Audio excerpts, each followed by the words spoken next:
മനുഷ്യൻ എന്നു മുതലാണ് ഗണമായി ജീവിച്ചു തുടങ്ങുന്നത്?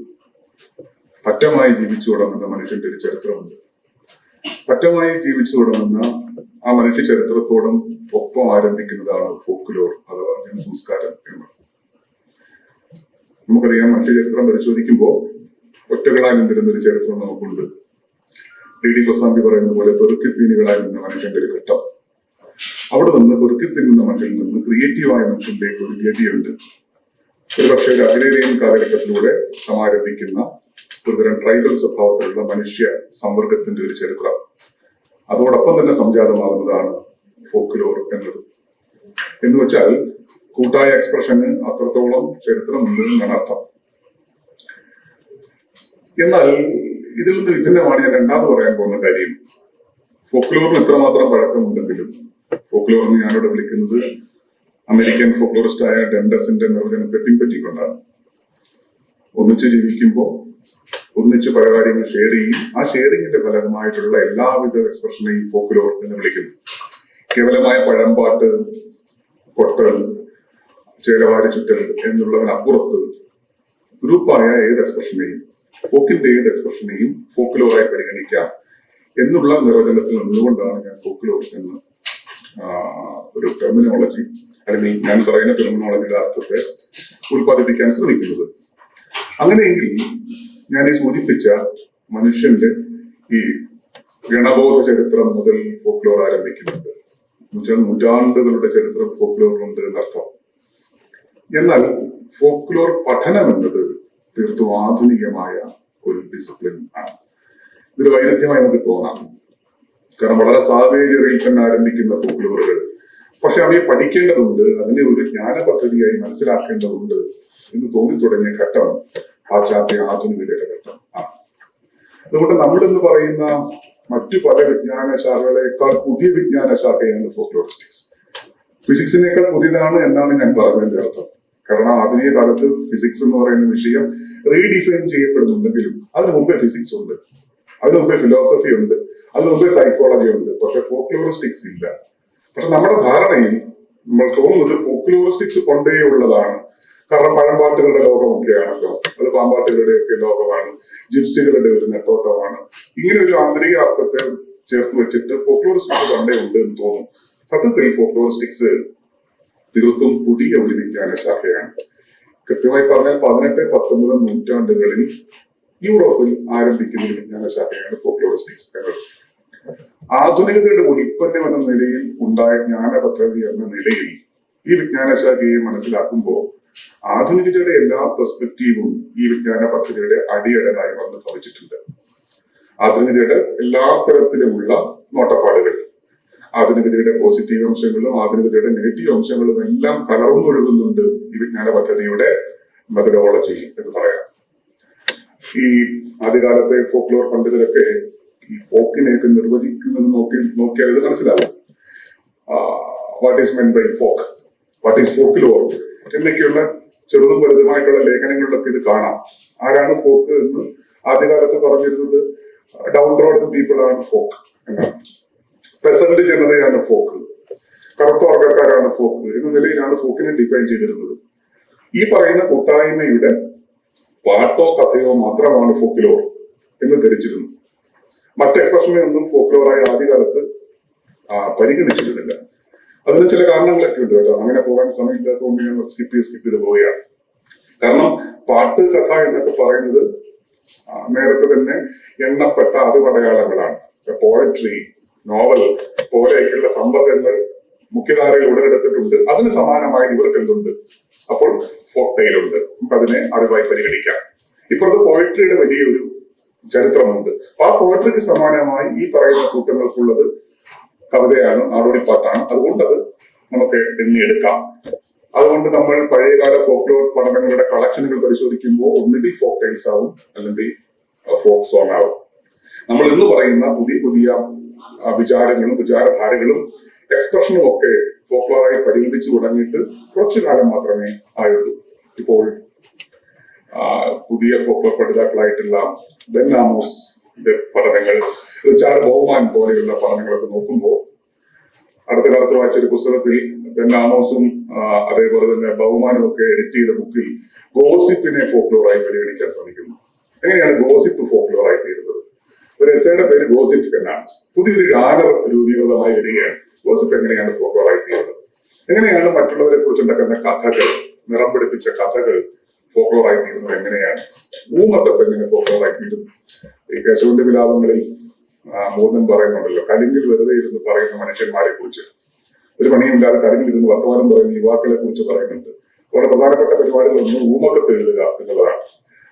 അപ്പോഴും മോദൻ പറയുന്ന കാര്യം ഊമക്കത്ത് പോലെ സർഗാത്മകമായ മറ്റൊന്നുമില്ല ഈ ഇടത്തിൽ എന്നാണ്. അപ്പൊ ഈ ഊമക്കത്ത് എടുത്ത് ഗോസിപ്പ്. മറ്റൊരു കാര്യം ജസ്റ്ററുകളാണ്. ജസ്റ്ററുകൾ എങ്ങനെയാണ് ഫോക്ലോറായി തീരുന്നത്? ഈ മട്ടിലാണ് നമ്മൾ ഇന്ന് ഫോക്ലോറിനെ കാണുന്നതെങ്കിൽ പഴയ കാലത്ത് അങ്ങനെയല്ല എന്നാണ് ഞാൻ സൂചിപ്പിക്കാൻ ശ്രമിച്ചത്. അപ്പൊ ഞാൻ പറഞ്ഞു വന്നത്, ആദ്യകാലത്ത് ഫോക്കിനെയും ഫോക്ലോറിനെയും പരിഗണിച്ചതിൽ ചില പന്തികളുണ്ടെന്ന് പറയാനാണ്. ആ പന്തികൾ നമുക്ക് ബോധ്യപ്പെടുന്നത് ഒരുപക്ഷെ അടുത്ത കാലത്താണ്. ആ അടുത്ത കാലം എന്നത് സംസ്കാര പഠനത്തിന്റെ ചില ദിശാബോധങ്ങൾ ഇതിലേക്ക് സംലയിക്കുക വഴിയാണ് നമ്മൾ ഇതിനെ ചോദ്യം ചെയ്തത്. വേണമെങ്കിൽ ഇങ്ങനെ പറയാം, ഒരു ഉത്തരാധുനിക സന്ദർഭത്തിലാണ്, അല്ലെങ്കിൽ ഒരു പോസ്റ്റ് സ്ട്രക്ചറൽ ആയിട്ടുള്ള ഘടനാവാദാനന്തര ചിന്തയുടെ ഒരു സമയത്താണ്, ഒരു സമീക്ഷയിലാണ് പഴയകാല ഫോക്ക് സംബന്ധമായ ധാരണകളെ നമ്മൾ ചോദ്യം ചെയ്യുന്നത്, പ്രോബ്ലമറ്റൈസ് ചെയ്യുന്നത്. അതുകൊണ്ട് പഴഞ്ചൊല്ലിൽ പതിരില്ല എന്ന് പുതിയ കാല ഫോക്കർ പഠിതാവിന് പറയാൻ കഴിയില്ല. പഴഞ്ചൊല്ലിൽ പതിരുണ്ട് എന്ന് നമ്മൾ പറഞ്ഞിരിക്കും. കാക്ക വിളിച്ചാൽ കൊക്കാകുമോ എന്നുള്ള പഴഞ്ചൊല്ല് 30 കൊല്ലം മുമ്പ് ഒരു പ്രശ്നവും നമ്മുടെ മുമ്പിൽ ഉണ്ടാക്കിയിട്ടില്ലെങ്കിൽ, പക്ഷെ ആ പഴഞ്ചൊല്ലിന്റെ പ്രശ്നഭരിതമാണ് എന്ന് പറയുന്ന സന്ദർഭം ഒരു കൾച്ചറൽ സ്റ്റഡീസ് സന്ദർഭം ആണ്. ഇതാണ് ഞാൻ പറയാൻ ഉദ്ദേശിക്കുന്ന കാര്യം.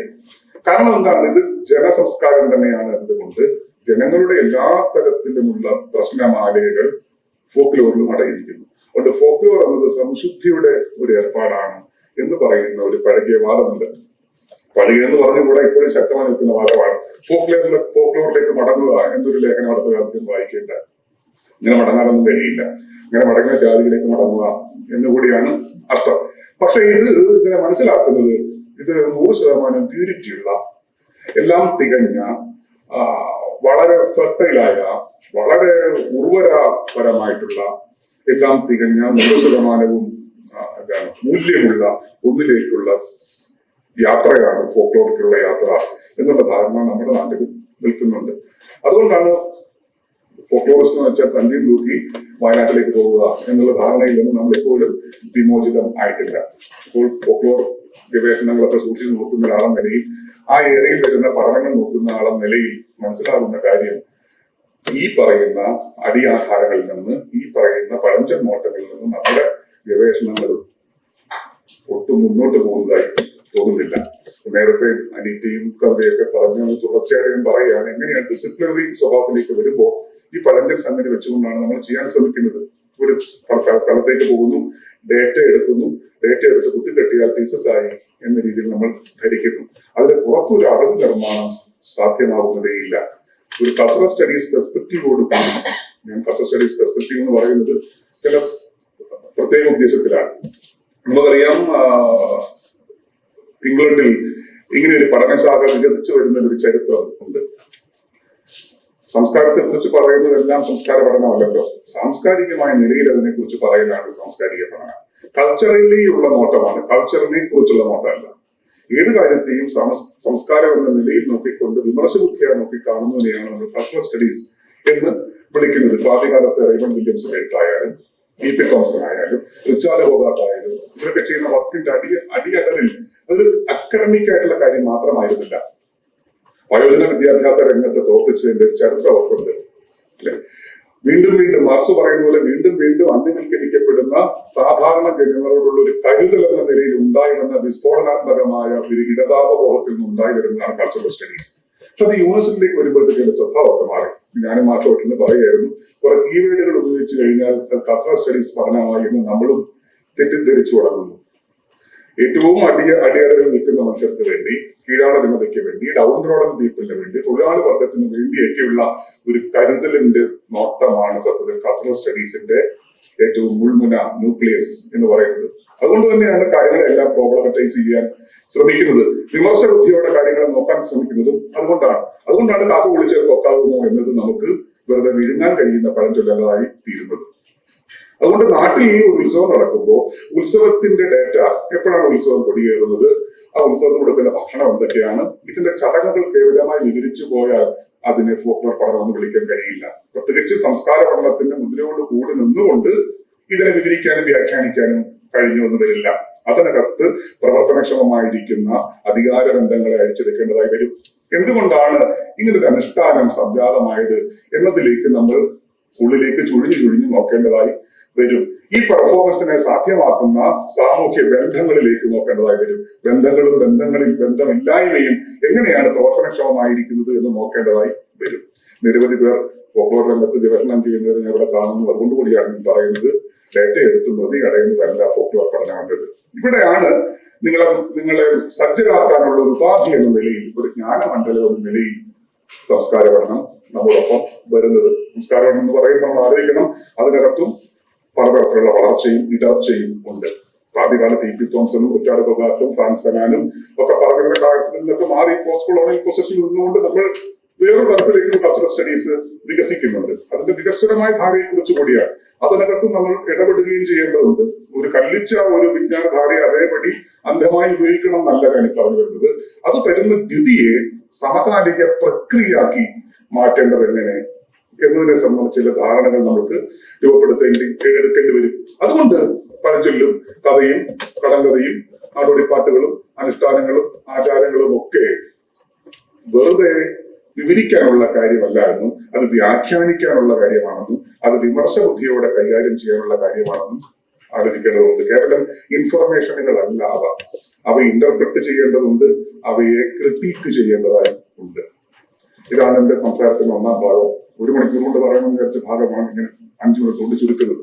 ഈ രണ്ടാം ഭാഗത്തിലേക്ക് വരുമ്പോൾ സിനിമ എന്ന് പറയുന്ന വ്യവഹാരവും ഏതാണ്ട് ആധുനികത ഉൽപ്പന്നമാണ് എന്ന് പറയാം. ആർത്ഥത്തിൽ ഫോക്ലോറിസ്റ്റിക്സും സിനിമയും മോഡേണിറ്റി ഉണ്ടാക്കുന്ന ഉൽപ്പന്നങ്ങളാണ്. നമുക്കറിയാം 1895 ഡിസംബർ 28 സിനിമ പിറവി കൊള്ളുന്നത് എന്ന് പൊതുവെ രേഖപ്പെടുത്തി പറയുന്നു. അതിന് കാരണം പാരീസിലെ ഗ്രാൻഡ് കഫേയിൽ ലൂവർ ബ്രദേഴ്സ് ആൾക്കാരെ വിളിച്ചുകൂട്ടി കർത്തഭൂമിയൊക്കെ വെച്ച് മറച്ച് ഒരു തിയേറ്റർ സജ്ജീകരിച്ചിട്ട് അവർ ഉണ്ടാക്കിയ കുഞ്ഞു കുഞ്ഞു സിനിമകൾ 10, 15, 30, 50 സെക്കൻഡ് ദൈർഘ്യമുള്ള കുഞ്ഞു സിനിമകൾ കാണിച്ച മുഹൂർത്തമാണ്. സത്യത്തിൽ സിനിമ ഉണ്ടായ മുഹൂർത്തം അതല്ല, കണ്ട മുഹൂർത്തമാണ്. ഇവിടെ തന്നെ കലയുടെ ഒരു പ്രത്യേക നോട്ടം കിടപ്പുണ്ട്. കാണുന്നതാണ് അതിന്റെ ഉൽപ്പത്തി എന്നത്. അതുകൊണ്ട് കാണുന്ന സ്പേസ് തന്നെയായി തിയേറ്റർ എന്ന് പറയുന്നത്. സിനിമ എന്നുള്ള വാക്കും സത്യത്തിൽ കാണുന്ന ഇടവുമായി ബന്ധപ്പെട്ട വാക്കാണ്. ആ ഉൽപ്പന്നം എന്ന രീതിയിൽ നമ്മളിത് പറയുമെങ്കിലും സിനിമയെ നമ്മൾ ഉൽപ്പന്നം എന്ന് വിളിക്കുമെങ്കിലും സത്യത്തിൽ സിനിമ കണ്ട സ്ഥലം കൂടിയാണ്. കാണിയെ മുൻനിർത്തിയാണ് ഈ കണി കിടക്കുന്നത് എന്നത് നമ്മൾ തിരിച്ചറിയണം. സിനിമ എന്ന് പറയുന്ന കണി ഉണ്ടായിത്തീരുന്നത് കാണിയെ മുൻനിർത്തിയാണ്. ഇപ്പൊ ഏപ്രിൽ മാസം വിഷുക്കണി വരുമ്പോൾ മനസ്സിലാകുന്നത് ഒരുക്കുന്നതാണ് കണി എന്നത്. ആ ഒരുക്കലിനെ മുൻനിർത്തി ഈ കാണി ബന്ധത്തിലൂടെയാണ് ഒരു പക്ഷെ ഈ സിനിമ സംഭവിക്കുന്നത് എന്ന് പറയാം. ഇങ്ങനെ അപ്പോൾ നമ്മൾ ആലോചിക്കണം, സിനിമ എന്ന് പറയുന്നത് ഈ പറഞ്ഞ 19ാം നൂറ്റാണ്ടിന്റെ അവസാന പാദത്തിൽ ഉണ്ടായെങ്കിലും അതിനെക്കുറിച്ചുള്ള ചർച്ച നൂറ്റാണ്ടുകൾക്ക് മുമ്പേ ആരംഭിച്ചിട്ടുണ്ടായിരുന്നു. യൂറോപ്യന്മാരുടെ പേരിലാണ് നമ്മളിതെല്ലാം കെട്ടിവെക്കുന്നത് പൊതുവെ. കാരണം എല്ലാത്തിന്റെയും ഫാദർഷിപ്പ് ഒക്കെ അവരുടെ മുകളിലേക്ക് അടിച്ചേൽപ്പിക്കുന്ന പലതും നമുക്കുണ്ട്. ഒരു കൊളോണിയൽ അവബോധം കൊണ്ട് സംഭവിക്കുന്നതാണ്. സത്യത്തിൽ സിനിമയുടെ കാര്യം നമ്മൾ ചുരുങ്ങി പുറകോട്ട് പോയാൽ അതിങ്ങനെ ഏഷ്യയിലെത്തും. 10ാം നൂറ്റാണ്ടിൽ ജീവിച്ചിരുന്ന അൽ ഹസൻ എന്ന പേരുള്ള ഒരു ഫിസിസിസ്റ്റ് ഉണ്ടായിരുന്നു. പേരൊക്കെ പറയാം, അറേബ്യനാണ്, മുസ്ലിമാണ്. അദ്ദേഹം നടത്തിയിട്ടുള്ള വളരെ ക്രിയാത്മകമായ ചില നോട്ടങ്ങളുടെ സൽഫലമാണ് 9 നൂറ്റാണ്ട് കഴിഞ്ഞ് സിനിമ സമാരംഭിക്കുന്നത് എന്ന് കാണാം. അൽ ഹസൻ ഫിസിസിസ്റ്റ് ആണ്. അതുപോലെ അദ്ദേഹം ഒപ്റ്റിക്സ് ആയിരുന്നു അദ്ദേഹത്തിന്റെ വിഷയം. പ്രകാശശാസ്ത്രമാണ് ഒപ്റ്റിക്സ് എന്നത്. സത്യത്തിൽ സിനിമ പ്രകാശത്തിന്റെ കലയാണ്. പ്രകാശമില്ലെങ്കിൽ സിനിമയില്ല.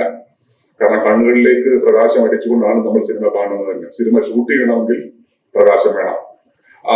പഴയകാലത്ത് ഫിലിം ഒക്കെ വാഷ് ചെയ്ത ശേഷം പോസിറ്റീവ് എടുത്തിട്ട് പിന്നെ വിഷ്വലൈസ് ചെയ്യണമെങ്കിൽ സിനിമ വേണം. അവസാനം കാണണമെങ്കിലും സിനിമ കാണണമെങ്കിലും പ്രൊജക്ട് ചെയ്യണമെങ്കിൽ പ്രകാശം ആവശ്യമാണ്. നമ്മൾ സിനിമക്കാർ സാധാരണ പറയാറുണ്ട്, രാത്രി ഷൂട്ട് ചെയ്യണമെങ്കിൽ തന്നെ ലൈറ്റ് വേണം. രാത്രി ഒരു സീൻ വർക്ക് ചെയ്യണമെങ്കിൽ ലൈറ്റ് കൊണ്ടാണ് രാത്രി ഉണ്ടാക്കുന്നത്. അല്ലാതെ നമ്മൾ ഇരുട്ട് വെച്ചാൽ ആരും ഒന്നും കാണില്ല. ചില പ്രത്യേക രീതിയിൽ ലൈറ്റ് ഒളിപ്പിച്ച് വെച്ചിട്ട് ചില ഭാഗത്തേക്ക് മാത്രം ലൈറ്റ് അപ്പ് ചെയ്തിട്ടാണ് നമ്മൾ രാത്രി തന്നെ ഉണ്ടാക്കുക. എന്ന് വെച്ചാൽ പ്രകാശ കലയാണ് സിനിമ എന്നത്.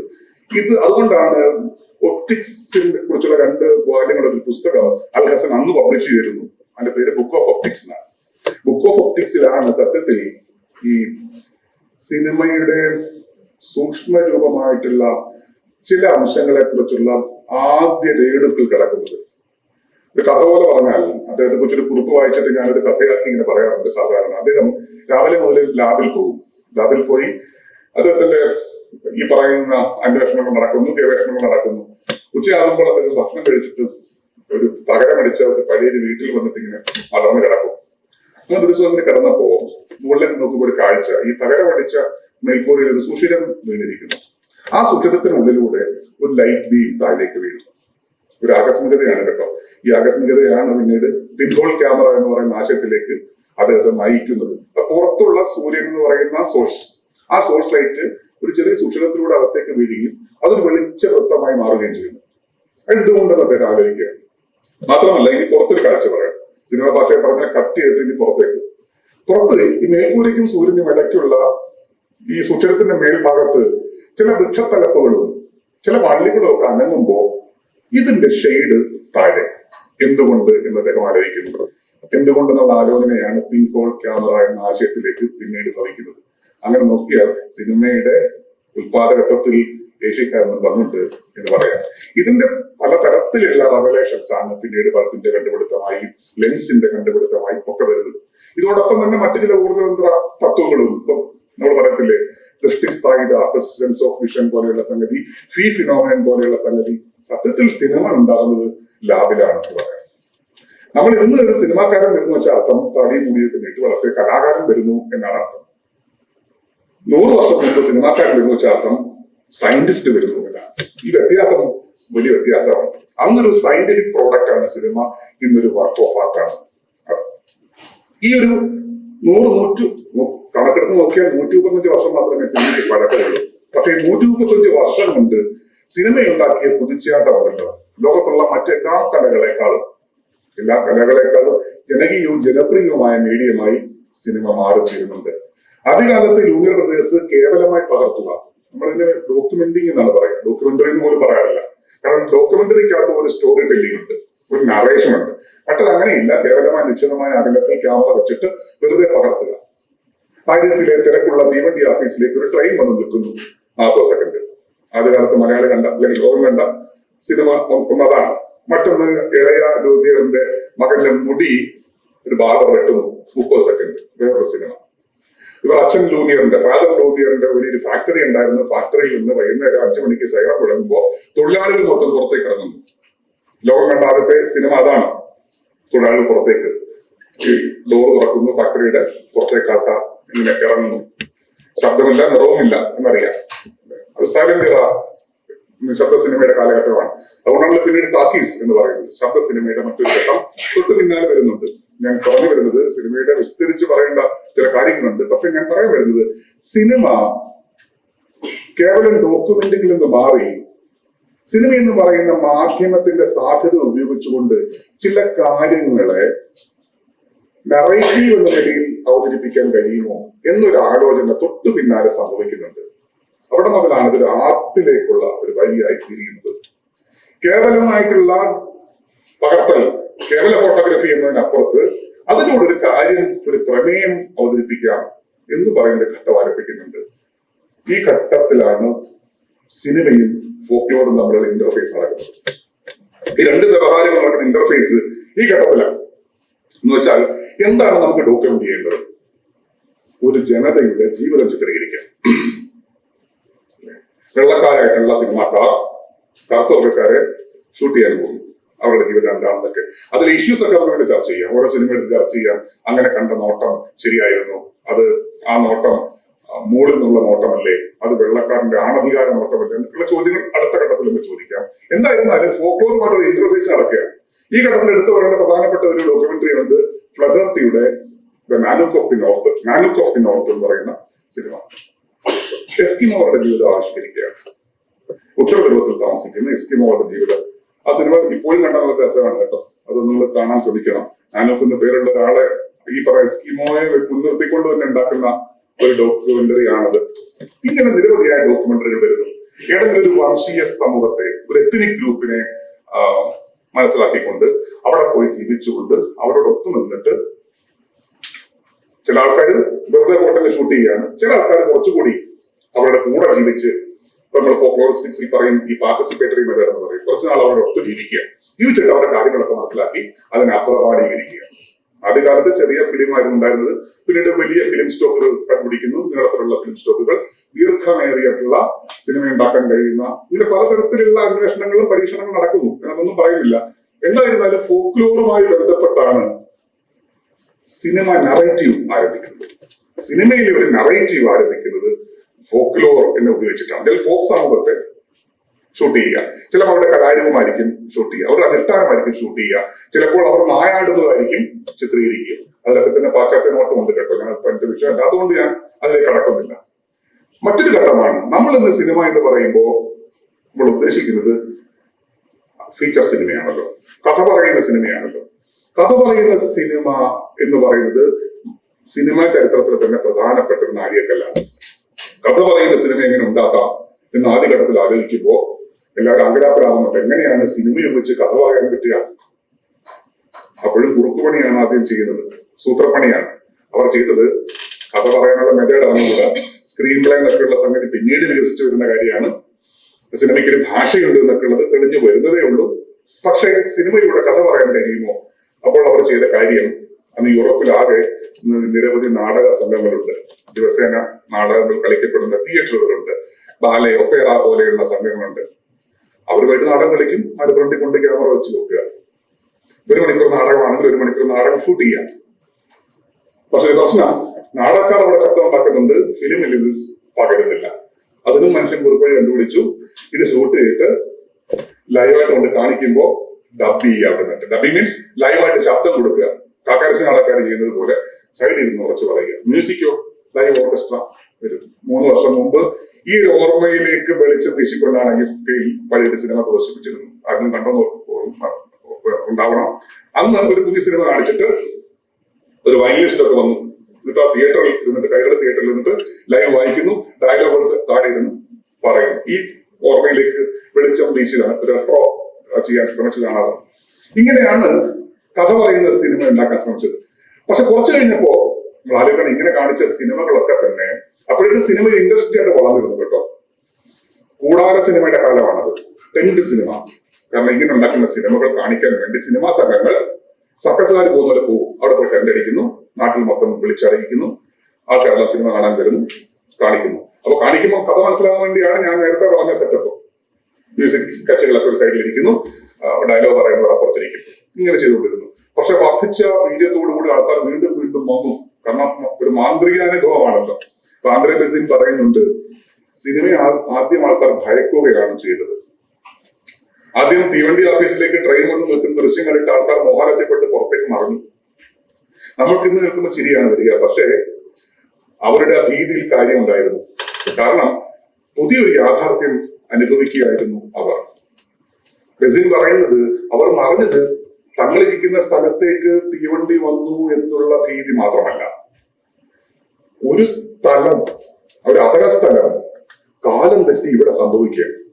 അകാലം അസ്ഥലം സംഭവിക്കുകയാണ്. അതിന്റെ പേരാണ് പ്രേതം എന്നത്. സ്ട്രക്ചർ സ്ട്രക്ചർ എന്നുള്ള ഹാരിസാനെ തർജ്ജമ ചെയ്ത് ഭൂതായ്മ എന്നാണ്. ഈ ഭൂതായ്മ കൊണ്ടുകൂടിയാണ് ഭയന്നത്. കാരണം ഇല്ലാത്ത ഒരു സ്ഥലം, വേറെ സംഭവിച്ച കാര്യം കാലം തെറ്റി, അതിനെയുള്ള പ്രേതം എന്ന് വിളിക്കുക. വേറൊരു സ്ഥലത്ത് സംഭവിച്ച കാര്യത്തെ, കഴിഞ്ഞുപോയൊരു കാര്യം വേറൊരു സ്ഥലവും കാലവും മാറി പുനരവതരിക്കുന്നു. ഇതാണ് സ്പെക്ടർ എന്നത്. അപ്പൊ ഈ സ്പെക്ടർ അനുഭവം കൊണ്ട് കൂടിയാണ് ആൾക്കാർ പറഞ്ഞത് എന്ന് പറയുന്നു. കോട്ടെ, ഞാൻ തിരിച്ചു വരുന്നു. ഇങ്ങനെ കഥ പറയുന്ന സിനിമകൾ കാണാൻ ആൾക്കാർ വർദ്ധിച്ച ആഹ്ലാദത്തോടുകൂടി, പ്ലഷറോടുകൂടി വന്നു. കണ്ടവർ വീണ്ടും വരികയാണ്. ഒരു മാന്ത്രിക കല എന്ന നിലയിൽ. അങ്ങനെയാണ് ഈ മാജിക്കൽ ആർട്ട് എന്നുള്ള പേരൊക്കെ ആദ്യകാലത്ത് സിനിമയ്ക്ക് വരുന്നത്. പക്ഷെ കുറച്ചു കഴിഞ്ഞപ്പോൾ തോന്നി, ഇതും കേവലം ഡോക്യുമെന്റ് അല്ലേ? നമ്മൾ ഉണ്ടാക്കിയ സിനിമ എന്ന് പറഞ്ഞാൽ, ഈ ഫീച്ചർ സിനിമയുടെ പേരിൽ ഉണ്ടാക്കിയ ഈ സിനിമ നിശ്ചിത അകലത്തിൽ ക്യാമറ വെച്ച് കേവലം ഷൂട്ട് ചെയ്ത് കാണിക്കുകയില്ലേ? അതിലും ഒരു കലാത്വമില്ലല്ലോ. സിനിമയിലൂടെ ഒരു കഥ പറയണം. അപ്പൊ സിനിമയ്ക്ക് വേണ്ടി കഥ ഉണ്ടാക്കാം എന്നാലോചിക്കുകയാണ്. പക്ഷെ ആ കഥ എങ്ങനെ ഇരിക്കും ഒരു ധാരണയില്ല. അപ്പോഴും അടുത്ത സൂത്രവിദ്യ ഉണ്ടായി വരുന്നു. നിലവിലുള്ള കഥയെ നോവലിന് സിനിമയാക്കാം. അവിടെ ആരംഭിക്കുന്നതാണ് ഈ അഡാപ്റ്റേഷൻ എന്ന് പറഞ്ഞ പരിപാടി. നിലവിലുള്ള കഥകൾ, നിരവധി കഥകളുണ്ട്, നോവലുകളുണ്ട്, നാടകങ്ങളുണ്ട്. ആ കഥയെ നമുക്ക് എടുത്തിട്ട് സിനിമയ്ക്ക് വേണ്ടി പുനരവതരിപ്പിക്കാം എന്ന രീതിയിലേക്ക് ഒരു നോട്ടം വരുന്നു. ഈ ഘട്ടത്തിൽ വീണ്ടും ഫോക്ലോറുകൾ വരുന്നു. നാട്ടിൽ നിരവധിയായ നാടോടി കഥകളുണ്ട്, യക്ഷിക്കഥകളുണ്ട്, പക്ഷിക്കഥകളുണ്ട്, റാപ്പൻസിൽ കഥകളുണ്ട്, കൗബോയ് കഥകളുണ്ട്, സിൻഡ്രല്ല കഥകളുണ്ട്. വാൾട്ട് ഡിസ്നിയൊക്കെ രക്ഷപ്പെട്ടു വരുന്ന ആ കഥ മനസ്സിലായി. സിൻഡ്രല്ല കഥകൾ, യക്ഷിക്കഥകൾ, പക്ഷിക്കഥകൾ. നോക്കൂ, അടുത്തൊരു ഇന്റർഫേസ് ആണ് ഫോക്ലോറും ഈ പറയുന്ന സിനിമയും തമ്മിൽ. അടുത്ത ഇന്റർഫേസ് നാട്ടിലുള്ള നിരവധിയായ ഫോക്ക് നറേറ്റീവുകളെ അവലംബിച്ചുകൊണ്ട് സിനിമകൾ ഉണ്ടാകും. വലിയ കുതിച്ചുചാട്ടങ്ങളായിരുന്ന സിനിമകൾ. ഈ ഘട്ടത്തിൽ തന്നെയാണ് കളർ സിനിമ വരുന്നത്. കളറുകൾ ഉപയോഗിച്ചിട്ട് ഫോക്ലോർ സിനിമകളാണ് ആ കാലത്ത് ഉപയോഗിക്കപ്പെടുന്നത്. ബ്ലാക്ക് ആൻഡ് വൈറ്റ് സിനിമകൾ സീരിയസ് കാര്യങ്ങൾ പറയാൻ ഉപയോഗിക്കുക. ഇത്തരം കാര്യങ്ങൾ പറയാൻ വേണ്ടി കളർ സിനിമകൾ ഉപയോഗിക്കുന്ന ഒരു പതിവും അക്കാലത്ത് വരുന്നു. 1938 തന്നെ ഫോക്ലോർ സിനിമ എന്ന ഒരു ജനുസ്, ഒരു ജാനുഷിക നാമം ബ്രിട്ടീഷ് ഫിലിം ഇൻസ്റ്റിറ്റ്യൂട്ട് രൂപപ്പെടുത്തുന്നു. 1938 1995 സിനിമ ആരംഭിക്കുന്നതേ ഉള്ളൂ. പക്ഷെ 38 ഫോക്ലോർ സിനിമ എന്നൊരു ടെർമിനോളജി വരുന്നു. ഈ ടെർമിനോളജി പ്രത്യേകത അതൊരു ജനുസായി അംഗീകരിക്കപ്പെടുകയാണ്. ഫിലിം ജാനറായി മാറുന്നു. ഫിലിം ജാനസിനെ കുറിച്ച് പഠിക്കേണ്ടാവും. ഈ ജാനറിന്റെ കാര്യങ്ങളൊക്കെ വേറെ ചർച്ച ചെയ്യേണ്ടതാണ്. അതിന്റെ എസ്തെറ്റിക്സും പൊളിറ്റിക്സും ഒക്കെ ചർച്ച ചെയ്യേണ്ടതാണ്. പോട്ടെ, തൽക്കാലം ഇത്രയും പറയാം. ഹോളിവുഡ് സങ്കേതങ്ങൾ വരുന്നു, ഹോളിവുഡ് സിനിമകൾ വരുന്ന ഒരു ഘട്ടമുണ്ട്. അവരാണ് കൂടുതലും സിനിമയെ ജനുസ്വൽക്കരിക്കുന്നത്. കോമഡി സിനിമ, ഫാമിലി, ക്രൈം എന്നൊക്കെ തിരിക്കും. അക്കൂട്ടത്തിൽ വന്നൊരു ജനുസാണ് നമ്മൾ ജോനർ. ആ ബാക്കി ഇപ്പം ജാനർ എന്നുള്ളത് നമ്മൾ പലതരത്തിൽ സിനിമ ചോദിക്കുന്നത് ഉടനെ ചോദിക്കുന്നത് ഏത് ജാനറാണെന്ന് ചോദിക്കുന്നത്. ഇപ്പൊ ഒരു മലയാളത്തിൽ ഒരു പ്രൊഡ്യൂസറെ കണ്ട് കഥ പറയാൻ പോകുമ്പോൾ അത് ചോദിക്കും എന്ത് ജാനറാണെന്നാണ്. ഈ ജാനറിൽ വരുന്നത് ജോണർ. ഇത് വരുന്നത് 38 മുതലാണ്. അന്നേ വന്നൊരു ജാനറാണ് ഫോക്ലോർ സിനിമ എന്നത്. എന്ന് വെച്ചാൽ നിലവിലുള്ള ഒരു കഥയുടെ അവതരണം. അപ്പൊ ലോകത്തുള്ള കഥകൾ, കഥാസിനിമകളുടെ ജനനത്തിൽ ഫോക്ലോർ കഥകൾക്ക് വലിയ പങ്ക് ഉണ്ട്. ഇപ്പോഴും തുടരുന്നുണ്ട്. നമ്മൾ എത്രയോ കഥകളാണ് ഫോക്ലോർ. നമ്മൾ വിദേശ സിനിമകളിലേക്ക് നോക്കിയാൽ നിരവധിയായ ഫോക്ലോറുകൾ ഉപയോഗിച്ചുകൊണ്ട് വരുന്നു. 1938 ഞാൻ പറഞ്ഞ പോലെ ബ്രിട്ടീഷ് ഫിലിം ഇൻസ്റ്റിറ്റ്യൂട്ട് ഈ ടെർമിനോളജി ഉപയോഗിക്കുന്നു. ക്രമേണ ഹോളിവുഡ് ഒരു ജാനറാക്കി, സിനിമയെ ഒരു ജോണറാക്കി ഫോക്ലോർ ഫിലിം ടെർമിനോളജി അവതരിപ്പിക്കുന്നു. അപ്പോൾ ഇത്രയുള്ള അർത്ഥം നിലനിൽക്കുന്ന ഒരു നാടോടി കഥയെ, ഒരു നാടോടി മിത്തിനെ അല്ലെങ്കിൽ ഒരു ലെജൻഡിനെ മുൻനിർത്തിക്കൊണ്ട് അവതരിപ്പിക്കുന്ന സിനിമ എന്ന് മാത്രമേ അർത്ഥമുള്ളൂ. എന്നാൽ അടുത്ത ഘട്ടത്തിൽ പുതിയൊരു ടെർമിനോളജി വരുന്നു, ഫോക്ലോറിക് സിനിമ എന്ന ടെർമിനോളജി. അത് ഷാരോൺ ആർ ഷെർമൻ എന്ന് പറയുന്ന പണ്ഡിതൻ രൂപപ്പെടുത്തിയെടുത്ത ഒരു ടെർമിനോളജിയാണ്, ഒരു കീവേഡാണ് ഫോക്ലോറിക് സിനിമ എന്നത്. സത്യത്തിൽ അവർ ഈ ഫോക്ലോറിക് എന്ന ടെർമിനോളജി കൊണ്ട് ഉദ്ദേശിച്ചതും ഇത് തന്നെയാണ്. പുറത്തു നിൽക്കുന്ന, ഫോക്ക് സമൂഹത്തിൽ നിൽക്കുന്ന, സമൂഹത്തിൽ ലൈവായി നിൽക്കുന്ന ഏതെങ്കിലും കഥയെ എടുത്ത് അവതരിപ്പിക്കുന്നവരെ കുറിക്കാൻ വേണ്ടി അത് അവർ ഫോക്ലോറിക് സിനിമ. അവരുടെ ഒരു പുസ്തകമാണ് ഡോക്യുമെന്റിങ് അവർ സെൽസ് എന്ന് പറയുന്ന പുസ്തകം. ഡോക്യുമെന്റിങ് അവർ സെൽസ് സിനിമയുടെ ചരിത്രം പഠിക്കുന്നവർക്ക് ഒഴിവാക്കാനാവാത്ത ഒരു പുസ്തകമാണ് ഡോക്യുമെന്റിങ് അവർ സെൽസ്. അതിൽ ഫോക്ലോറിക് സിനിമ എന്ന് പ്രയോഗിക്കുന്നുണ്ട്. നേരത്തെ അവർ കൊടുത്ത ഫോക്ലോർ സിനിമ എന്ന് പറയുന്ന സമ്പർക്കത്തിൽ നിന്ന് വലിയ വ്യത്യാസമൊന്നും ഈ പറയുന്ന ടെർമിനോളജിക്ക് ഇല്ല. എന്നാൽ തൊട്ടടുത്ത ഘട്ടത്തിൽ 1990 ആവുമ്പോഴേക്കും മറ്റൊരു ടെർമിനോളജി വരുന്നു. ആ ടെർമിനോളജി ഫോക്ലോറിസ്റ്റിക് സിനിമ എന്ന ടെർമിനോളജിയാണ്. ഫോക്ലോറിസ്റ്റിക് സിനിമ. ആ ടെർമിനോളജിയുടെ പ്രത്യേകത കുറച്ചുകൂടി ദൈക്ഷണികമാണ് എന്ന് പറയാം. ഒരു സമൂഹത്തിൽ നിലനിൽക്കുന്ന ഒരു ഫോക്ലോറിനെ കേവലമായി ക്യാപ്ചർ ചെയ്ത് കാണിക്കുന്ന സിനിമ എന്നതിനപ്പുറത്ത് ഫോക്ലോറിനെ താത്വികമായി മനസ്സിലാക്കിക്കൊണ്ട് ഒരു പുറംകാഴ്ചയല്ലാതെ അതിനകത്തു നിന്നുകൊണ്ട് താത്വികമായി വിശദീകരിക്കുന്ന സിനിമകളെ കുറിക്കാനാണ് ഈ ടെർമിനോളജി ഉപയോഗിക്കുന്നത്. ഫോക്ലോറിസ്റ്റിക് സിനിമ എന്ന നിലയിലേക്ക്. എന്ന് വെച്ചാൽ ഈ രണ്ട് മീഡിയവും പരിചയം വേണം എന്നർത്ഥം. രണ്ട് വ്യവഹാരങ്ങളും പരിചയം വേണം എന്നർത്ഥം. ഇപ്പോൾ വടക്കൻ കേരളത്തിൽ തെയ്യം നടക്കുന്നു. തെക്കൻ കേരളക്കാരൻ ഒരാൾ ആദ്യമായി തെയ്യം കാണാൻ പോകുന്നു. എനിക്ക് സിനിമ പിടിക്കാൻ അറിയാം, ഞാൻ കൊണ്ട് എനിക്ക് കാണുന്നത് പോലെ ഷൂട്ട് ചെയ്ത് പോരുമ്പോൾ അത് കേവലം ഫോക്ലോറിക് സിനിമ മാത്രമാണ്.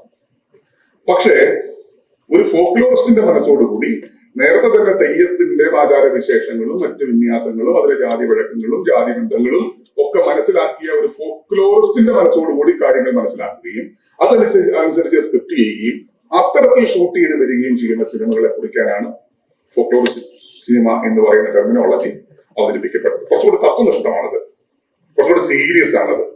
അത് വെറും പുറം കാഴ്ചയല്ല, വെറും ജേർണലിസ്റ്റിക് പോയിന്റ് ഓഫ് വ്യൂ അല്ല, ഒരു റിസർച്ച് പോയിന്റ് ഓഫ് വ്യൂ വരുന്ന സിനിമകളാണ് അടുത്ത ഘട്ടത്തിൽ നിൽക്കുന്നത്. ഇവിടെ മുതലാണ് അങ്ങനെ വരുമ്പോഴാണ് ഇവിടെ മുതലാണ് ഈ കലാരൂപങ്ങളെ അടക്കം വിമർശ ബുദ്ധിയോടെ സമീപിക്കാൻ ശ്രമിക്കുന്നത്.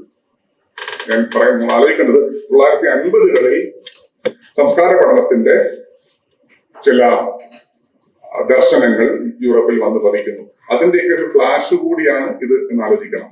കാരണം കണ്ട കാര്യങ്ങളെ കേവലമായി അങ്ങ് അവതരിപ്പിച്ച് ഇത് ഇങ്ങനെയാണ് എന്ന് പറയുക മാത്രമാവില്ല അവിടെ ഉണ്ടാവുക. അതെന്തുകൊണ്ട് അങ്ങനെ വിശദീകരിക്കുന്നുണ്ടാവും. അവിടെ ചില വിമർശന ബുദ്ധി അവതരിപ്പിക്കണമെങ്കിൽ അതും അവതരിപ്പിക്കുന്നുണ്ടാവും.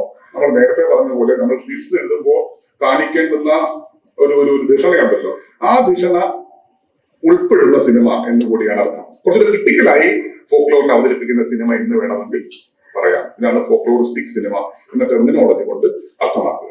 തൊട്ടു പിന്നാലെ മറ്റൊരു ടെർമിനോളജി 2000-ാം ആണ്ടിൽ വരുന്നു. ടെർമിനോളജി വെച്ച് പറയുമ്പോൾ എളുപ്പമുള്ളതുകൊണ്ട് ഞാൻ വിദ്യ പിടിച്ചതാണ്. അതാണ് ഫിലിമിക് ഫോക്ലോർ എന്നുള്ള സങ്കല്പം.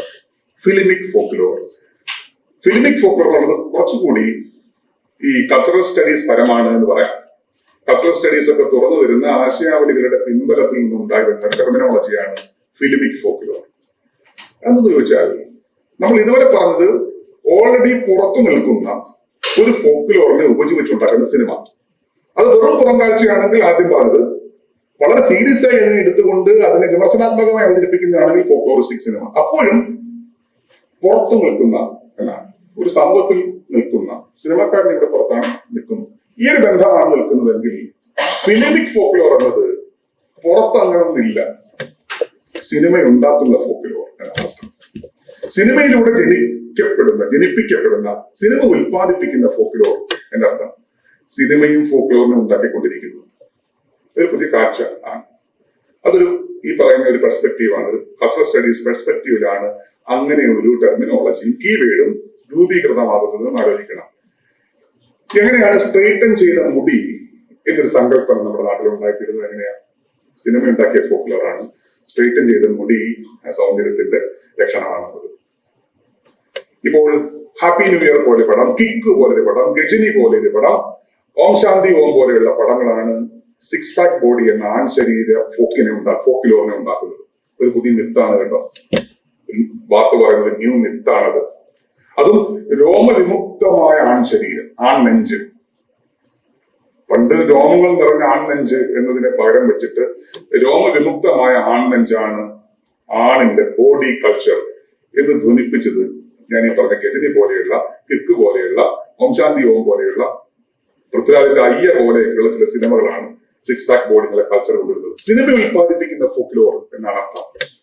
സിനിമ ഉൽപ്പാദിപ്പിക്കുന്ന ഡ്രസ് കോഡുകൾ, സിനിമ ഉണ്ടാക്കുന്ന ബിഹേവിയർ പാറ്റേണുകൾ, സിനിമയ്ക്കകത്തും സിനിമയുമായി ബന്ധപ്പെട്ട വ്യവഹാരങ്ങളും ആറാടുകയാണ് എന്നൊരു ഇടിയും എങ്ങനെയാണ് ഉണ്ടായിരുന്നത്. പഴഞ്ചൊല്ലിൽ പതിരില്ലാതെ മാത്രമല്ല ആ ആറാടുകയാണ് എന്നുള്ള ഒരു ടെർമിനോളജി പുതിയൊരു ഫോക്ക് ഇഡിയമായി തീരുന്നു. അത് ആ ഫോക്ക് ഇഡിയം സിനിമ എന്ന് പറയുന്ന, അല്ലെങ്കിൽ സിനിമ എന്ന് പറയുന്ന ഒരു വ്യവഹാരം ഉണ്ടാക്കിയ ഫോക്ലോർ ആണ്. ഡ്രസ് കോഡുകൾ, മാലാവള പോലെയുള്ള കാര്യങ്ങൾ ഓരോന്നും അലച്ചു നോക്കിയാൽ മതി. ഭാഷയിൽ ഉണ്ടാക്കുന്ന പുതിയ അർത്ഥക്രമീകരണങ്ങൾ, പുതിയ വാക്കുകൾ, അവയുടെ സങ്കലനങ്ങളും വ്യവകലനങ്ങളും ഒക്കെ. ഇതാണ് ഫിലിമിക് ഫോക്ലോർ എന്നതുകൊണ്ട് ഉദ്ദേശിക്കുക. തീർന്നില്ല. അവസാനം നമ്മൾ പറയുന്നു, സിനിമയിലൂടെ എന്നതിനപ്പുറത്ത് സിനിമ തന്നെ ഫോക്ലോറായി തീരും. അതൊരു മാധവപ്രസാദിനെ പോലെയൊക്കെയുള്ള പണ്ഡിതർ, ഇപ്പൊ ഇന്ത്യയിലെ ഏറ്റവും പ്രധാനപ്പെട്ട സിനിമാ പണ്ഡിതർ ഒരാളാണ് മാധവപ്രസാദ്, രാജാകൃഷ്ണ പോലെയുള്ള ആൾക്കാർ. അവർ പറയുന്ന കാര്യം, സിനിമ തന്നെ എങ്ങനെയാണ് ഒരു ഫോക്ലോറായി തീരുക? അപ്പൊ നാടൻ പാട്ട്, നാടോടി കഥ എന്നൊക്കെ പറയുന്ന പഴഞ്ചൻ സാധനങ്ങൾ വിട്ടിട്ട് ഫിലിം ആസ് എ ഫോക്ലോർ, സിനിമയ്ക്കകത്തെ ഫോക്ലോർ അല്ല, നിൽക്കുന്നതിന്റെ റെപ്രസെന്റേഷൻ അല്ല, അതൊക്കെ മാറി സിനിമ തന്നെ എങ്ങനെയാണ് എമ്പുരാൻ എന്നത് തന്നെ ഒരു ഫോക്ലോറായി തീരുന്നു എന്നാണ് ചോദ്യം. കാരണം കുറച്ചാൾ തുടങ്ങിയ ചർച്ചയാണ്. ഈ ചർച്ചയാണല്ലോ കഥാത്വം എന്ന് പറയുന്നത്. അതാണല്ലോ മിത്ത് എന്നത്. എമ്പുരാൻ എന്ന മിത്തിനെ കുറിച്ച് സംസാരിക്കാൻ കഴിയുമെന്നുള്ള ചോദ്യമാണ് നമ്മൾ എടുക്കേണ്ടുന്ന ചോദ്യം. ആ മിത്തിന്റെ സൗന്ദര്യാത്മകതയും അവന്റെ രാഷ്ട്രീയവും ചർച്ച ചെയ്യാം. ഇപ്പോൾ കൾച്ചറൽ സ്റ്റഡീസ് എന്താണെന്ന് ചോദിച്ചാൽ ഒറ്റ വാക്കിൽ പറഞ്ഞാൽ പറയാം, ഏത് പാഠത്തിന്റെ ഉള്ളിലും അടങ്ങിയിരിക്കുന്ന അതിന്റെ ലാവണ്യശാസ്ത്രവും അതിന്റെ പ്രത്യയശാസ്ത്രവും പുറത്തു കൊണ്ടുവരുന്ന പ്രക്രിയയാണ് കൾച്ചറൽ സ്റ്റഡീസ്. അതുകൊണ്ടാണ് അതൊരു പ്രാക്ടീസ് ആണ് എന്ന് പറയുന്നത്, ഒരു പ്രക്രിയയാണ്. അപ്പോൾ എമ്പുരാൻ എന്നത് ഒരു വർഷം മുമ്പ് തുടങ്ങിയതാണ്. ഒരു വർഷം മുമ്പല്ല, ആദ്യത്തെ സിനിമ ഏതായിരുന്നു? ലൂസിഫർ കഴിഞ്ഞപ്പോൾ തുടങ്ങിയ നിർമ്മിതിയാണ്. ഈ വാർത്ത പറയുന്നില്ലേ എങ്ങനെയാണ് വീഞ്ഞുകുടി എന്നത് ഫ്രഞ്ചുകാരുടെ ഒരു മിത്തായിത്തീരുന്നത്. ഇപ്പൊ കേരളത്തിലേക്ക് നോക്കിയാൽ ആര്യാസ് ഹോട്ടൽ ഒരു മിത്തായിത്തീരുകയാണ്. ആര്യാസ് ഹോട്ടൽ എങ്ങനെയാണ് പ്യൂർ വെജിറ്റേറിയൻ ഹോട്ടൽ? അതെങ്ങനെയാണ് ഒരു മിത്ത് നിർമ്മാണം നടത്തുന്നത്? മിത്ത് നിർമ്മാണം എന്നത് ഫോക്ലോറൈസേഷൻ ആണ്. ഈ അർത്ഥത്തിൽ എമ്പുരാൻ എങ്ങനെ ഫോക്ലോറായിത്തീരുന്നു? ഇപ്പൊ പഴയ കാലത്ത് നമ്മൾ ഫോക്ലോറും സിനിമയും തമ്മിലുള്ള ബാന്ധവത്തെ ചർച്ചയിൽ നിന്ന് മാറി സിനിമ തന്നെ ഒരു ഫോക്ലോറായി ഭവിക്കുന്നു. ഇപ്പൊ സിനിമയ്ക്കകത്ത് കേൾക്കുന്ന ഒരു പാട്ട്, നമ്മുടെ അയ്യപ്പനും കോശിയിലെ പാട്ട്, അത് പുറത്തുള്ളൊരു പാട്ടാണ്, അത് നാഞ്ചിയമ്മ ഒന്ന് പാടി. അതല്ല, എമ്പുരാനിലെ ലൂമിനാറ്റി തന്നെ ഒരു ഫോക്ലോർ സോങ് ആയി മാറുകയാണ്. ഫോക്ലോർ സോങ് അല്ലെങ്കിൽ ഫോക്ക് സോങ് എന്ന് പറയുന്നതിനെ തന്നെ അവതരിപ്പിക്കുന്ന മട്ടിലേക്ക് കാര്യങ്ങൾ മാറിത്തിരികയാണ്. ഒരു കാര്യം കൂടെ പറഞ്ഞ് അവസാനിപ്പിക്കാം, സമയം ആയി തോന്നുന്നു പെട്ടെന്ന്.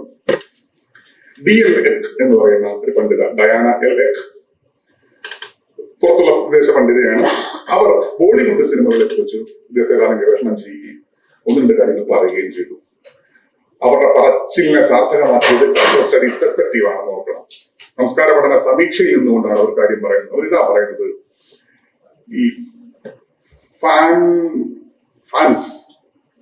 ഫാൻസ് അസോസിയേഷൻ, താരങ്ങൾ, നേരത്തെ ഇവിടെ പറഞ്ഞു പറഞ്ഞു താരത്തെ കുറിച്ച്, താരനിർമ്മിതി ഉണ്ടാകുന്നതിനെ കുറിച്ച് അവർ ഒന്ന് രണ്ട് കാര്യങ്ങൾ പറഞ്ഞു. താരനിർമ്മിതിയെ കുറിച്ച് നിരവധി ആൾക്കാർ ചർച്ച ചെയ്തിട്ടുണ്ട്. പക്ഷെ അതിൽ വ്യത്യസ്തമായ ചില അഭിപ്രായങ്ങൾ ബോളിവുഡ് സിനിമയെ മുൻനിർത്തിക്കൊണ്ട് D.L. Ek അവതരിപ്പിക്കുന്നുണ്ട്. അവരുടെ തിയറി അറിയപ്പെടുന്നത് ദർശൻ തിയറി എന്നാണ്. ദർശൻ എന്നാണ് പറയുക, തിയറി ഓഫ് ദർശൻ. നീണ്ടൊരു ആർട്ടിക്കിൾ ഉണ്ട്. ആ ആർട്ടിക്കിളിനെ മുൻനിർത്തി അവരെ സപ്പോർട്ട് ചെയ്തിട്ട് കുറച്ചുകൂടി കാര്യങ്ങൾ മാധവപ്രസാദ് ഒരു നീണ്ട ലേഖനമായി എഴുതിയിട്ടുമുണ്ട്. ഇതാണ് നിരീക്ഷണം. ഉത്തരേന്ത്യയാണ് അവരുടെ ഒരു പ്രോജക്ട് ഏരിയ. ഉത്തരേന്ത്യയിലെ പ്രത്യേകിച്ച് ഹിന്ദു ഫോക്ക് സമൂഹങ്ങൾ അവരുടെ വീടുകൾ ശ്രദ്ധിക്കുകയാണ് ചെയ്തത്. ആദ്യം ഈ സിനിമയുടെ റിസപ്ഷനുമായി ബന്ധപ്പെട്ടാണ്. അപ്പോഴാണ് മനസ്സിലായത് അവിടുത്തെ സാധാരണക്കാരുടെ വീട് മുതൽ വലിയ വീടുകളിൽ വരെ ഈ കലണ്ടർ തൂക്കുന്ന പതിവുണ്ട്. നമ്മൾ തൂക്കാറുണ്ട്, പക്ഷെ അവിടുത്തെ കലണ്ടർ എന്ന് പറയുന്നത് ദൈവങ്ങളുടെ ചിത്രങ്ങൾ അച്ചടിച്ച കലണ്ടറുകൾ. രാമന്റെ ആവാം, ഹനുമാന്റെ ആവാം, കൂടുതൽ ശാക്തീകരിക്കപ്പെട്ട ദൈവങ്ങളുടെ ചിഹ്നങ്ങളുള്ള, കാളി പോലെയുള്ള, ദുർഗ പോലെയുള്ള, മിക്കവാറും ഫെവിക്കോളിന്റെ പരസ്യമായിരിക്കും അത്. പക്ഷെ അതിന്റെ ഒരു വലിയ പേജ്, അതിന്റെ ഒരു മുക്കാൽ ഭാഗവും ഈ ദേവാലയ ചിത്രമായിരിക്കും. താഴെ ഈ ഓരോ ദിവസം ചീറിക്കളയാവുന്ന മറ്റുള്ള കലണ്ടർ സംഭവം ഉണ്ടല്ലോ, ഇത് ഫ്രീ ആയിട്ട് കിട്ടും. ഈ സാധാരണക്കാരുടെ വീട് മുതൽ മോൾ വീട് വരെ ഈ കലണ്ടർ കൊണ്ട് തൂക്കുന്ന പതിവുണ്ട് അവിടുത്തെ വീടുകളിൽ. ഇന്ന് നിരീക്ഷിക്കുന്നവര് അപ്പൊ കലണ്ടർ കൊണ്ട് തൂക്കും. ആദ്യം തൂക്കുന്നത് ചെറിയ വീട്ടിലൊക്കെയാണെങ്കിൽ ആകെ ഒന്നോ രണ്ടോ മുറിയേ ഉള്ളൂ. അപ്പോ ഇപ്പൊ തനിയും കിടക്കും മുറി, തൊട്ടിപ്പുറത്ത് അടുക്കളയാണ്, ഇതിനിടയ്ക്ക് സ്റ്റേസിലായിരിക്കും തൂക്കുക. മിക്കവാറും അവർ പറയുന്നത് ഫ്രിഡ്ജിന്റെ മുകളിലായിരിക്കും തൂക്കുക. തൂക്കുമ്പോൾ കുഴപ്പമൊന്നുമില്ല, തൂക്കി കലണ്ടറാണ്. കുറച്ചു ദിവസം കഴിയുമ്പോൾ ഈ കലണ്ടറിലെ ചിത്രം പ്രവർത്തിച്ചു തുടങ്ങും. എന്ന് വെച്ചാൽ അവിടെ മാലയൊക്കെ ഇടുക, പിന്നെ വീട്ടിൽ നോൺ വെജ് വെക്കുമ്പോൾ അതിന് അവിടുന്ന് മാറി നിൽക്കുക. കാരണം നമ്മളാണ് അങ്ങോട്ട് നോക്കുന്നത്. ഇതാണ് അവർ പറയുന്നത്, നമ്മൾ ദർശിക്കുകയാണ് അതിനെ, അങ്ങോട്ട് നോക്കുന്നു. നമ്മൾ നോക്കി കുറച്ച് കഴിയുമ്പോൾ അത് നമ്മളെയും നോക്കുന്നു. അപ്പൊ ദർശനം അവിടെ നിന്ന് ഇങ്ങോട്ടാവും. അതുകൊണ്ടാണ് നമ്മൾ മത്സ്യം കൊണ്ട് ഓടുന്നത്, കൈ കഴുകുന്നത്, അവിടെ പോയി തൊഴുന്നത്. നമ്മൾ അങ്ങോട്ട് നോക്കിക്കൊണ്ടിരുന്നു ആദ്യഘട്ടത്തിൽ. കുറച്ച് കഴിയുമ്പോൾ അതിനൊരു പവർ കിട്ടുകയും ഒരു ഓറ ലഭിക്കുകയും അതിനൊരു ദിവ്യത്വം കെട്ടുകയും അത് തിരിച്ച് കാണിയെയും നോക്കുന്നു. ഇതാ കണി എന്ന് ഞാൻ ആദ്യം ഉപയോഗിച്ചതാണ്. അത് നമ്മളെയും നോക്കുന്നു. നമ്മളെ നോക്കുമ്പോൾ നമ്മൾ ആരായി? നമ്മൾ ഭക്തയായി മാറി, അത് ദൈവവുമായി മാറി. അതുകൊണ്ട് ഒരു വർഷം കഴിയുമ്പോൾ ഇത് കഴിയുമ്പോൾ അടുത്ത കലണ്ടർ വരും. പക്ഷെ ഇത് വെറുതെ കളയാൻ പറ്റില്ലല്ലോ, കാരണം ദേവതാസ്ഥാനമാണ്. എന്താ ചെയ്യുന്നറിയാം? അതിനൊരു അനുഷ്ഠാനമുണ്ട് അവിടെ.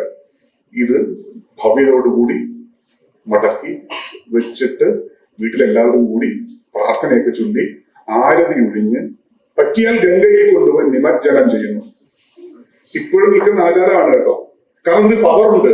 ഈ പവറിനെ നമുക്ക് വെറുതെ കളയാൻ പറ്റില്ല.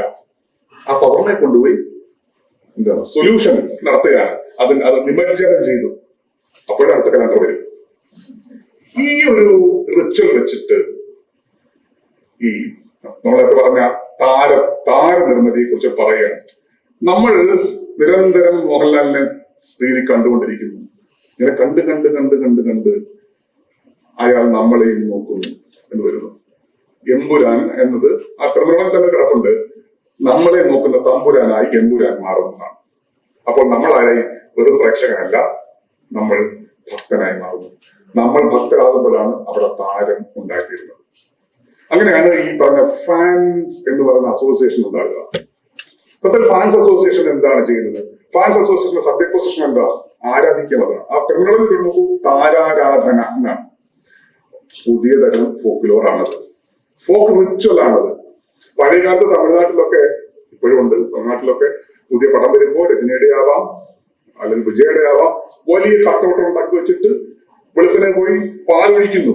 പാലൊഴിക്കുന്നു എന്നുള്ളത് റിച്വൽ ആണല്ലോ. ഇവിടെ കാണാം, നാളല്ലേ 27 നാളെ ഇവിടെയും കാണാം. വെളുപ്പിനെ പോയി പുതിയ റിച്വൽ. ഞാൻ പറഞ്ഞ അത് ഫോക്ക് റിച്വൽ ആണ്. അതിനെ വിശദീകരിക്കാൻ കഴിയുമോ എന്നുള്ളതാണ്. വയനാട്ടിലെ ആദിവാസിയുടെ റിച്വൽ മാത്രമല്ല, മുറക്കുലിക്കിപ്പാട്ട് മാത്രമല്ല, ഈ താരങ്ങളുടെ മേലെ ഒഴിക്കുന്ന പൂമാലയും ഇതിനെയും വിശദീകരിക്കാൻ കഴിയുമോ എന്നുള്ള ചോദ്യം കൾച്ചറൽ സ്റ്റഡീസ് തരുന്ന എന്താണ് ചില വിവേകങ്ങൾ ആണ്. ഇങ്ങനെ ആലോചിച്ച് നോക്കിയാൽ സിനിമ തന്നെ ദൈവമായി മാറുന്നു, സിനിമ തന്നെ ആരാധന സൃഷ്ടിക്കുന്നു, സിനിമ തന്നെ ചില കൾച്ചറൽ പ്രാക്ടീസിലേക്ക് നമ്മളെ കൊണ്ടുവരുന്നു. അതുകൊണ്ട് ഫോക്ലോർ എന്നത് ഒരു പഴംപുരാണക്കാരി മാത്രമല്ല, വർത്തമാനകാലത്തെ നിയോമിത്തുകൾ ആകുന്നു. നന്ദി.